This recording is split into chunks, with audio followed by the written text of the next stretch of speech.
Let's do it. I'm doing this weld on a turntable today. When you're not sure exactly what to set the speed at, just make some 1/8 inch marks on a piece of tape. Put the piece of tape on the round thing, count off 1 per second, and adjust till you get it there. In this case it was 1.3 RPM, and I should write that down. I'm using a clear number 7 cup today, mainly because it lights things up and lets us all see what's going on a little bit better. I'll use the clear cup for the first pass with 1/16 ER70S6 filler metal. I'm just kind of lay wiring it. I'm leaving the wire in the puddle.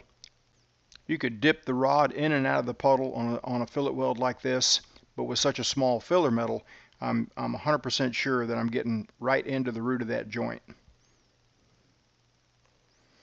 Alright, we're almost done, and that's going to do it for the root pass. We'll let it cool off a couple of minutes while I switch over to a ceramic cup.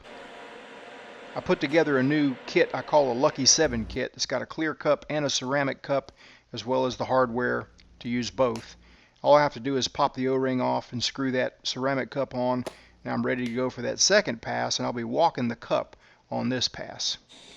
Same amperage, about 120 amps, using a 332 filler metal.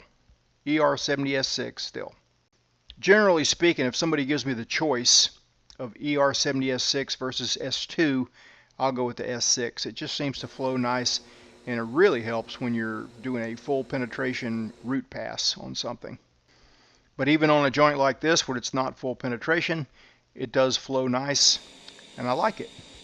This is a leftover piece of a job of 50 parts that I did several years ago, and it was gravy work.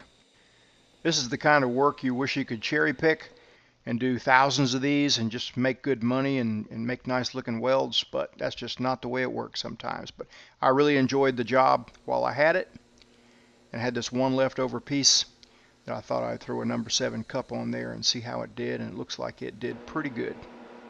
Hope you enjoyed this video. If you're interested in any of the products I use in this video, go to weldmonger.com. We appreciate your support.